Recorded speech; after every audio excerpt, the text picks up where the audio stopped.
Know your car, controls and instruments. Hitting the accelerator, turning the wheel and knowing how to brake are all key to making a vehicle move. That's why the primary controls are the pedals and steering wheel. But there are loads more cockpit controls to get your head around as well. For your theory test, you need to know what each control does, and in which situations it should be used. Your practical test, on the other hand, will rely on you demonstrating correct use of the cockpit controls and answering any related questions your examiner throws at you. Our guide will take you through the key car controls you'll be expected to know, their purpose and how to operate them. Here goes. Car pedals. While the steering wheel placement in the UK, on the right, differs from vehicles in countries whose road users drive on the right, the car pedals remain in the same order worldwide. This is particularly useful if you're planning on driving abroad, or looking to convert a foreign driving license to a UK one. Car pedals in a manual. There are a total of 3 foot pedals in manual cars, from left to right: clutch, brake, accelerator. It's just ABC backwards if you're struggling to remember them. Clutch. The left-hand pedal is your clutch. When pressed all the way to the floor, it disengages the engine from the wheels, which allows you to both change gears and come to a stop without killing the engine, stalling. It's a handy bit of kit. You need to exercise good levels of clutch control on your driving test. The examiner will be checking that you can perform the following skills smoothly and without stalling. Move off. Stop. Change gears. Maintain low speeds, for example in stop/start traffic. Operating the clutch. As it's on the left side, it makes absolute sense that your left foot operates the clutch. You need to be able to press it right the way down and release it partially to find your biting point. When not using your clutch, give your foot a break by taking it off the pedal. There may even be a handy little area off to the side that's designed to be used as a footrest. Brake. The middle brake pedal slows you down and can bring you to a stop either gradually, preferably, or, in an emergency situation, as quickly as possible. It's linked to your brake lights and you may have to explain to your driving examiner how to check if they're fully functioning. Operating the brake. Control the brake with your right foot. Practice easing off it just before you come to a standstill so that your passengers get a smoother ride. Accelerator. The pedal on the far right is the one that gets the vehicle going.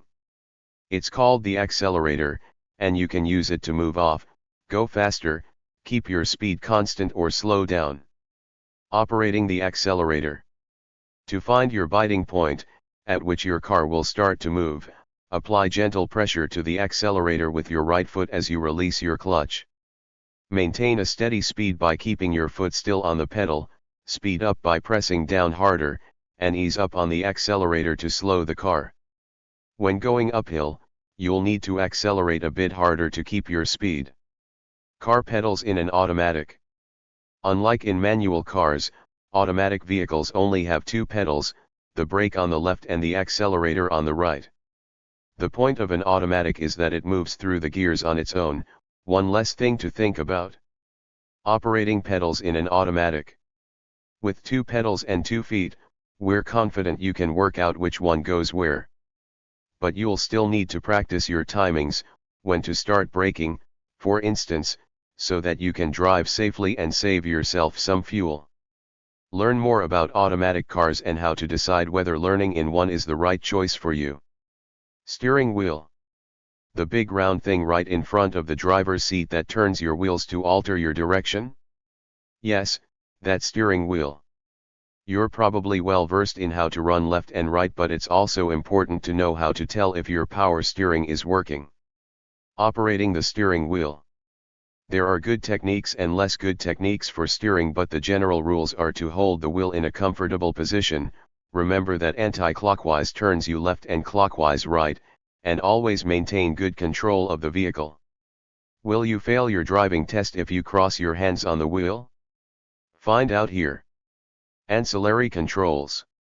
As we've seen, the primary controls in a car are the pedals and steering wheel.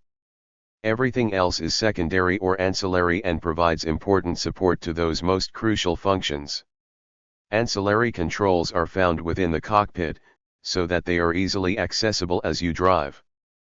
But as their exact location varies, you should familiarize yourself with the controls in any vehicle before setting off. They include features that enable communication with other road users, indicators, horn, hazard lights, assist with visibility, lights, windscreen wipers, demi-stirs, and facilitate your own safety and comfort, heater, aircon, handbrake. On your practical test, you've got to be able to show the examiner that you can operate ancillary controls at appropriate times, while remaining in control of the vehicle. They may also ask you to demonstrate how to use a specific control, or explain how you would go about doing so, during the Show Me/Tell Me section of the test. Indicators. Safety on the roads relies on an awareness of other people's intentions. And one of the most valuable tools for communicating your plan of action is your indicators. They allow you to signal that you're pulling up or moving off, which direction you want to turn at a junction, or that you wish to change lanes. All this information can be used by others to determine whether they should adapt their own position or speed. There are several things to consider when deciding when or whether to indicate, such as your timing, whether your indicators could be misleading, and what other road users are around. Your driving examiner will assess whether you can follow the hard and fast signaling rules, but also whether you're able to apply sensible judgment in gray areas. Operating your car indicators. You'll usually find indicators on one of the stalks to the side of your steering wheel, and are easy to control, generally a flick of a finger up or down, depending on whether you want to signal right or left will do it. Cancel the indicator by moving the stalk back to its neutral position. Vehicles tend to emit an intermittent sound when your indicators are in use. This and the flashing arrow on your dashboard act as prompts, reminding you to cancel your indicator once you've completed the maneuver. Remember to follow the mirror signal maneuver routine when taking any action involving your indicators. Hazard warning lights. When on, your left and right indicators will both flash in unison, alerting other drivers to a particular hazard. Common scenarios include times when a queue of traffic requires you to slow down quickly, or if your vehicle develops a problem. Operating your hazard lights. Find your hazard lights by looking for a dashboard button featuring a triangle inside another triangle. We all know that red equals whoa, stop, danger, think about your actions or something of the sort, so the color will be incorporated one way or another, either the background will be crimson, or the triangles themselves will be. One press for on, another to turn them off again. Horn. The horn is one of the lesser used methods of communication available to drivers, or, at least, it should be. There is only one reason drivers should honk their horns, and that's to let other road users know of an immediate risk of danger. Operating your horn. The horn is usually situated within the steering wheel and is activated through firm pressure. It's one of those things we assume we know how to do, but make sure you've had a go before your test so you're comfortable with exactly where, and how hard, to press. Tempted to use your horn as an outlet for frustration? Take a look at how to control your road rage. Lights. There are loads of, well, 4 different lights available to drivers to improve their vision: side lights, dipped headlights, full beams, and fog lights. You must be able to judge which type, if any, is suitable for the driving conditions you face. Here's a rough guide to which light should be used when. Dull weather, side lights. Hours of darkness, half an hour after sunset to half an hour after sunrise, headlights. Traveling in the dark through an unlit section of road where you will not be inconveniencing other road users, full beam headlights. Very poor visibility due to fog, fog lights. Operating your car lights. In some vehicles, twisting the end of one of your indicator stalks will illuminate the car's side lights or headlights. Full beams may require you to push the stalk away from you. In others, there may be a dial with your various light options. Fog lights are sometimes found on a separate button. You won't need to use them very often, but learn to locate them so that you're never caught short in a P-Super, or by your driving examiner. Both of which can be downright scary. Windscreen wipers. Many modern vehicles are smart enough to detect precipitation, but you still need to know how to turn your windscreen wipers on manually. Light drizzle, torrential rain, and swirling snow all need clearing from your windscreen, as do dirt and debris, so that you have an unobstructed view of the road ahead. Sometimes wiping the screen isn't enough on its own, and you'll have to bring out the big guns, screen wash, or in winter, screen wash containing antifreeze. Operating your windscreen wipers. You'll usually find your windscreen wipers on one of the stalks to the side of your steering wheel, most likely the opposite side to your indicators. There are various speed settings, depending on how heavy the rain is and how often you need to clear the glass. Flicking the stalk upwards will make your wipers oscillate more frequently. If you have a back windscreen wiper, you'll probably be able to turn it on by a slightly different technique, such as pushing the control stalk, or twisting the end of it. Pro tip: you can even fine-tune the timing on each setting to achieve the perfect rhythm, by adjusting the small dial on top of the stalk. Push and pull functions will usually eject screen wash onto your back and front windscreens respectively. After spraying the fluid, your wipers should automatically swish back and forth to give the glass a good clean. Press the stalk down in order to wipe the windows just once, for instance, if you need to clear spray from another vehicle. Demi-stirs. During cooler weather, your inside windows are prone to misting up. They need to be fully cleared before you undertake any journey. Thankfully, most cars boast a heated rear windscreen. Just find the right button and it will demist all of its own accord. Operating your rear windscreen demi-stir. The demi-stir button will usually be somewhere on your dashboard, and feature a shape with 3 upward arrows to indicate heat. One press for on, another to turn it off. Simple. Demisting your front windscreen. If your vehicle also has a heated front windscreen, you will usually find its on switch near to the rear windscreen button. Otherwise, you'll need to use your heat settings to demist it. Start by blowing fairly cool air, with the vents directed at the windscreen, before gradually increasing the temperature.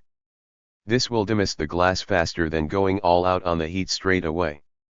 If your car benefits from air conditioning, this will help keep the air dry inside your car.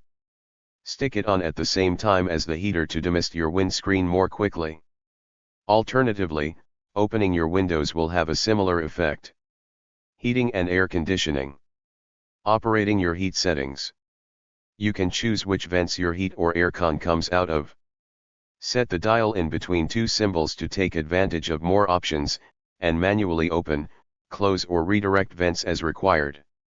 You can also decide how forcefully the air blows out, using the numbers, likely on a dial or button next to the temperature gauge.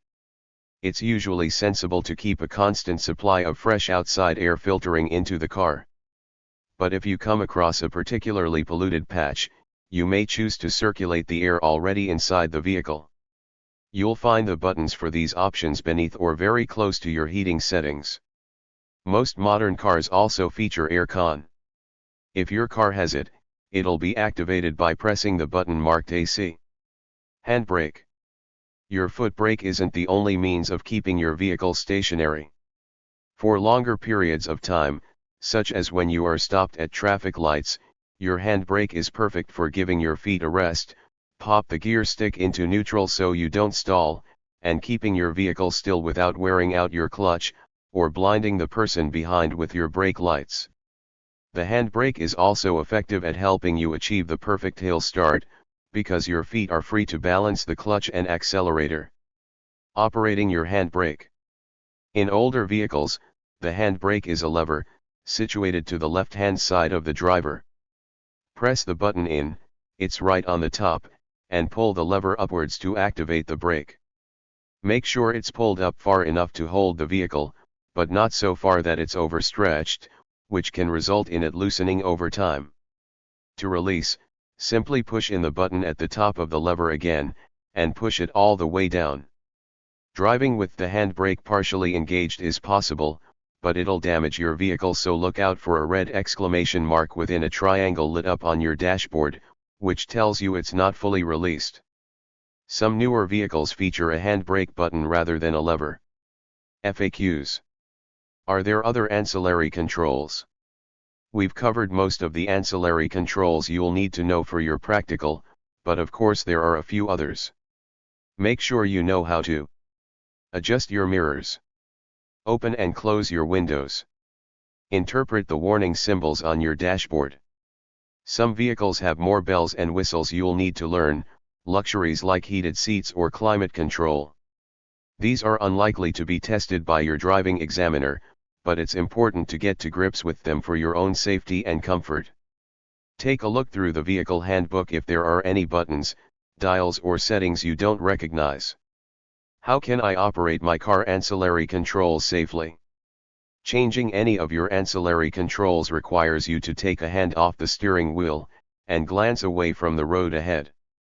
They are positioned so as to be in easy reaching distance and operated as safely as possible, but there are still some things you can do to decrease any risk. Wait until hazards have passed before operating any secondary car controls. Adjust the driving seat and steering wheel into the optimal position. Thank you for watching this video.